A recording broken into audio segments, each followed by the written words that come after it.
farm natin na yan. Auto feeding system and side po, 50 pesos. ASFP challenge, 50 pesos. CCTV bonus, around 20 pesos. Most likely po, ang kikitain po natin per yan is 1,530 pesos per head po. Or 4.9 million per year. Siyempre, ano po yung gross yan? Siyempre, mag-divide tayo sa station sa atin, mag-divide tayo ng mga tao. Gross po yan. Yes, sir. Doon sa mag-divide tayo ng mga expenses natin, we assume ang expenses po natin per year is around 1.1 million. Then, average loan settlement kasi naka-fix naman po ang interest natin. 2.1 million per year. Ang magiging average income po natin is around 1.5 million per year. Isang unit yan. Isang house. Isang house po. Ano po yan? Parang ano sir? Parang... Yes sir. Ano po yan? Conservative computation. Kasi once na lumampas po ng 100 kilos yung baboy, syempre mas lalaki po yung income nyo doon sa weight gain kasi per kilo po ang meron. And even po doon sa FCR. And then ang population po natin is 1,500 minimum.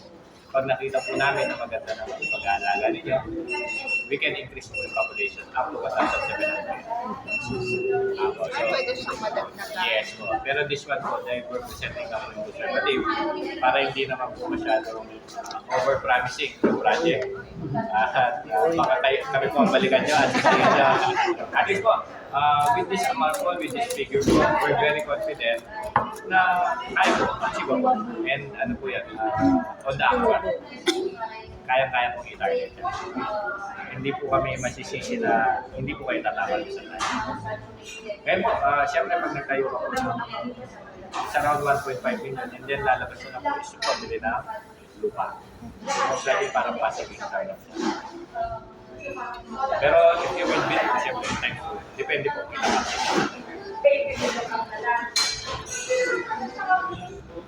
Magkano kailangan mo manpower? Pag auto feeding sir, dalawa. Isa magbabantay sa gate, isang tatawag sa gate. Kasi alam ko na auto feeding na wala na sako, wala na siyang bubuhanin. Yung sa automation. Tapos yung pagbabago na po ng baboy, kami na po yun. May technical support po kami ibibigay sa inyo. Ang kailangan kong gawin ng tao is mag-inis at magpakain na. So doon sa paglilinis po, ano naman yun? Discreet lang. So doon sa mga dapat yung kain niya. Kasi hindi po siya labor intensive. Kasi mga baboy naman po nila. And then ang pasok po niya isa 7 a.m. to 5 p.m. lang. Wala po night shift. Kasi pagdating po lang hapon, punay lang yung feeder, kinabukasan po siya papalitan. Para mag-iris. Ako, saka mayroon na kami ng baboy. Malaki po yan. Ako sana yung matutulog sa babuyan eh. Papantayan ka nga. Pero diba, gano'n sila sa facility sa kanila. Ako yung mga tao natin. Kailangan na reliable, dapat tayo. Per month po. Oo. Darating pa before yung papalit. Kasi magpa-quarantine pa sila. Ganun ba yan? Yes, ma'am.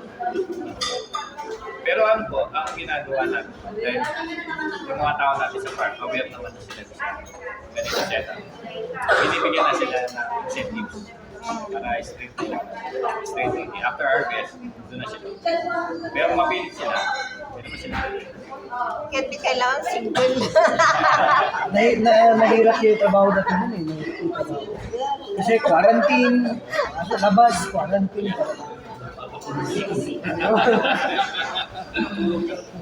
Hindi pwede yung... Tapos ang ginagawa namin po sa mga tao natin sa farm, dahil nga po may parameters tayo sa pag nakikita po nila itong parameters sa 100 kilos, nagkaka-incentives din sila. Para per kilo na nila nadagdag sa income natin, nadadagdag. So may mga incentives po tayo binibigay natin.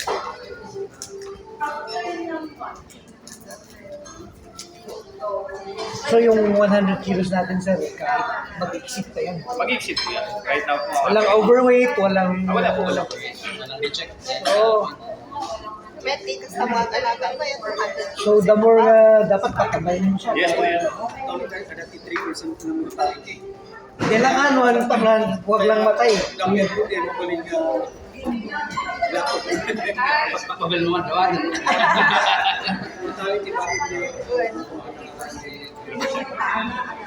Siyempre, iwas patay yung 1.5. Yun. Saka ano yun, sir? Ang advantage po niyan, we're harvesting kasi yung pig natin based on age. So, at the age of 24 weeks, mga baboy from birth or 20 weeks na pag-aalaga, harvested po natin lahat yan. For example, sir, doon sa 18 weeks pa lang, ang timbang ng baboy ko isang daan na, hindi pa rin natin kukunin yan. Hintayin natin yung 20 weeks na pag-aalaga bago natin harvestin. Yung po, based on ano po tayo, based on age. Hindi sa weight. Hindi po. So, hindi pa sasabi na, naisahan niyo ako kasi gano'n yung malalaki. Katulad sa manok na One time harvest lang sila. All in all out. All in all out. At the same time po, doon sa mga namamatay, wala po kayong magiging penalty sa amin. Magkakaroon po kayong penalty sa amin pag may nawala. May documented yung mga Yes po, mga magbaga. Kasi ano naman yan, sir? For example po, kunyari ang buwan tatamaan ng sakit or tatamaan po ng ASF. Kasi we're very strict, hindi po natin naayaan niya kasi ang karga po ng baboy natin, karga po ng baboy sa around 1,500. Pag namatay po yan, most likely sabihin nyo, sir, pupunan na lang ng baboy sa around 10,000. At most, no? Direct po. 1.5 times 10,000 is around 15 million po. So yung 15 million po na yun, yun po yung agad mawawala sa atin. Kasi ang investment po na CP is the live animals. Pero ang investment po partner natin is the building. So pag namatay po, nandun pa rin po yung building. Pero mas malaki po yung magiging lugi sa company. That's why we have our own laboratories. Meron po tayong mga doktor na regular papasyal po sa partner. Para po para ma-supervise po naman.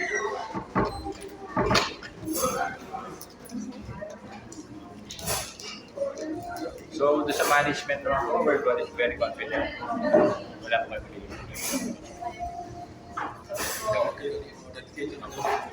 Magsiset lang po tayo ng mga parameters. Kailangan po masok sa partner.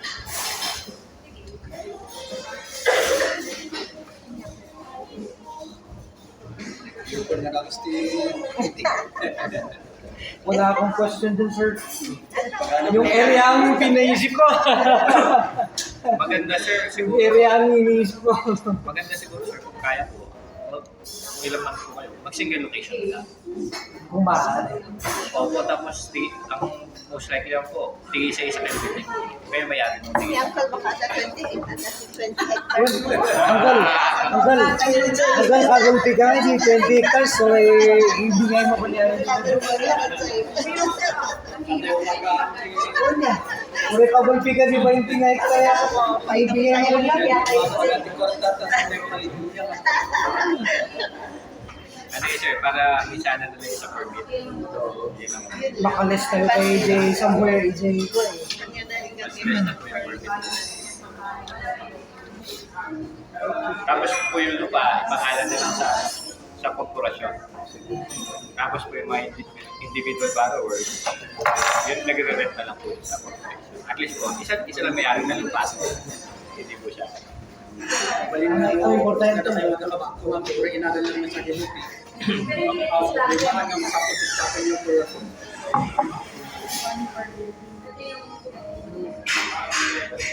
Kumayat na yan. Yung mga yung sa amin Chris, hindi. Wala Saan po kayo? sa tubaw.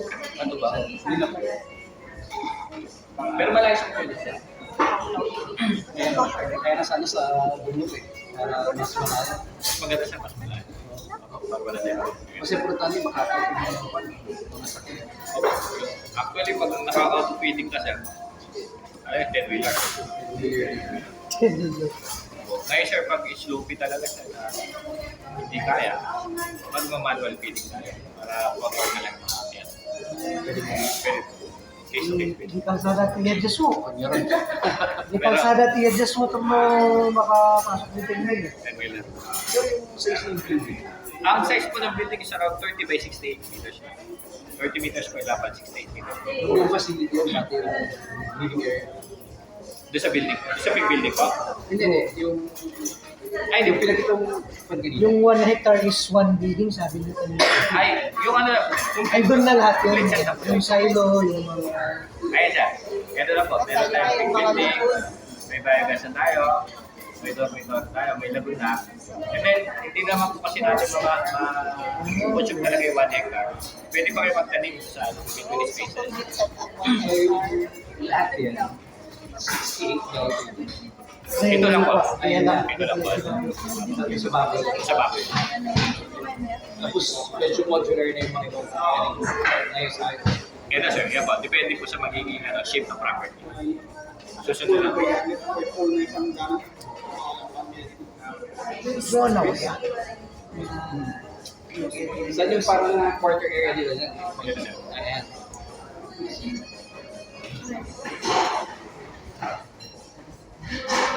Yung binita nga ako yun, which is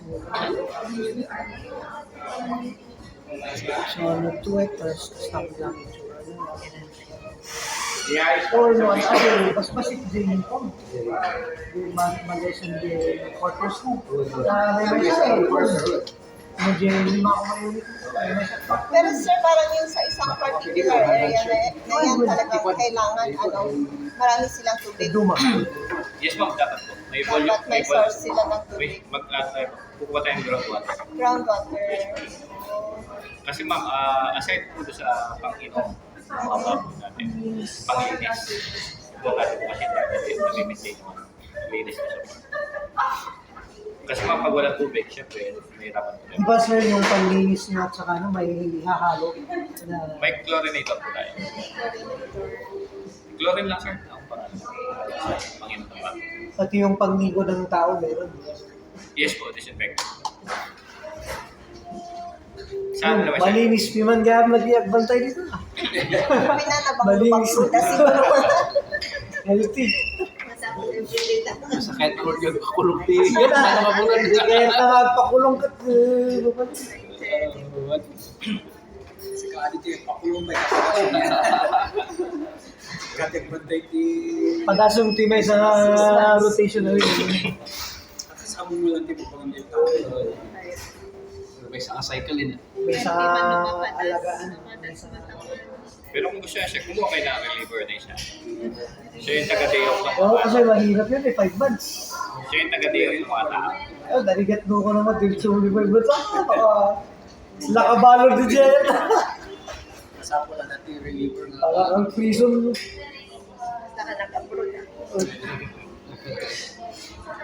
Pero iba ko na. Nasasanay din.